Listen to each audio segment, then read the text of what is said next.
నమస్తే అండి, welcome back to Vasanthi in the kitchen. ఈరోజు నేను నా స్టైల్లో ఆనియన్ పకోడా ఎలా చేయాలో చూపించబోతున్నాను.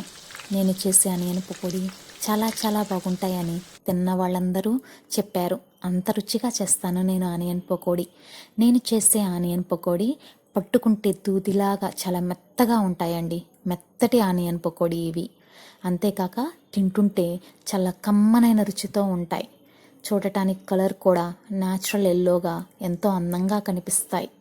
అంత రుచిగా ఉండడానికి నేను ఇక్కడ కొన్ని టిప్స్ ఫాలో అవుతానండి. ఆ టిప్స్ అన్నీ ఈ వీడియోలో చెప్పడం జరిగింది. ఈ వీడియో చివరి వరకు చూడండి. మీకు రెసిపీ నచ్చితే ప్లీజ్ లైక్ చేయండి, సబ్స్క్రైబ్ చేయండి. ముందుగా ఒక పెద్ద సైజు ఆనియన్ని పొడవుగా కట్ చేసుకోవాలి. ఇక్కడ ఒక టిప్ ఉందండి. ఇలా పొడవుగా కట్ చేసుకున్న పీసెస్ని రేకుల్ని విడివిడిగా చేసుకోవాలి. ఇలా పకోడీ వండే ముందు ఇలా ఆనియన్ని సపరేట్ చేసుకోవడం చాలా ఇంపార్టెంట్. ఇలా సపరేట్ చేసుకున్న ఆనియన్ పీసెస్ని ఒక ప్లేట్లోకి తీసుకొని సన్నగా తరిగిన పచ్చిమిర్చి, వామ్ అండి, ఒక అర స్పూన్ వామ్ని బాగా నలిపి వేసుకోవాలి. అలా వేసాక సాల్ట్ వేసుకోవాలి. నేను ఇక్కడ పింక్ సాల్ట్ వేసుకుంటున్నానండి, మీరు నార్మల్ సాల్ట్ వేసేసుకోండి. ఇప్పుడు ఆనియన్లోంచి వాటర్ బయటకు వచ్చేలాగా బాగా పిసుకుతున్నట్టు కలుపుకోవాలి. తర్వాత సోడా ఉప్పు, ఇది కూడా మరింతే పడుతుందండి, ఒక పావు స్పూన్ పడుతుంది. ఈ సోడా కూడా వేసి మంచిగా వాటర్ వచ్చేదాకా బాగా కలుపుకోండి. ఇలా కలుపుకున్నాక పుదీనా వేసుకుంటున్నాను. మీరు ఏదైనా ఇదే వేయాలని లేదు. మీ దగ్గర కొత్తిమీర, కరివేపాకు ఉంటే అవి వేసుకోండి. నా దగ్గర పుదీనా ఉంది, అందుకని పుదీనా వేస్తున్నాను.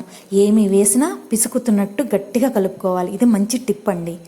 దీనిలోకి మీకు ఎంతమంది అయితే మనుషులు ఉన్నారో అంత శనగపిండి వేయండి. నేను ఇక్కడ ముగ్గురి కోసం 3 గరిటెల శనగపిండిని కొంచెం కొంచెంగా వేసుకుంటూ వాటర్తో కలుపుకుంటున్నాను. పిండంతా ఒకేసారి కాకుండా కలుపుకుంటూ మొత్తానికి 3 గరిటెలు వేసుకున్నాను. అంటే 1 కప్పు పిండి తీసుకున్నాను అన్నమాట. వాటర్తో కొంచెం కొంచెం పిండి వేసుకుంటూ వాటర్తో బాగా కలుపుకోండి. ఇక్కడ ఒక విషయం గుర్తుపెట్టుకోవాలండి, మనం చేస్తుంది మెత్తటి పకోడా, కమ్మనైన పకోడా. అస్సలు బియ్య పిండి వాడకండి. మళ్ళీ చెప్తున్నాను, బియ్య పిండి అస్సలు వాడద్దు. కన్సిస్టెన్సీ ఇలా ఉండాలి, స్టిక్కీగా ఉండాలి, గమ్మీగా స్టిక్కీగా. ఇప్పుడు బాగా కాలుతున్న ఆయిల్లోకి పొడవుగా సాగతీస్తున్నట్టు సన్నగా వదలండి. ఇది కూడా మంచి టిప్ అనమాట. అప్పుడే పకోడా చాలా టేస్టీగా ఉంటాయి. చూడండి, సాగతీస్తున్నట్టు సన్నగా ఎలా వదులుతున్నాను. నేను సన్నగా వేస్తున్నా కానీ మంచిగా లావుగా ఉబ్బుతున్నాయి. ఎందుకంటే సోడా వేసాం కదండి, అందుకని. ఇవి ఉడకటం చాలా తొందర అండి. ఒక 2 మినిట్స్లోనే ఉడికిపోతాయి. అటు ఇటు తిప్పుకుంటూ చక్కగా కాల్చుకోండి మంచి రంగు వచ్చేదాకా.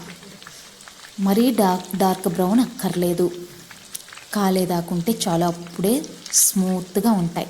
ఎల్లో కలర్ చాలండి. చూసారా, చక్కగా కాలాయి.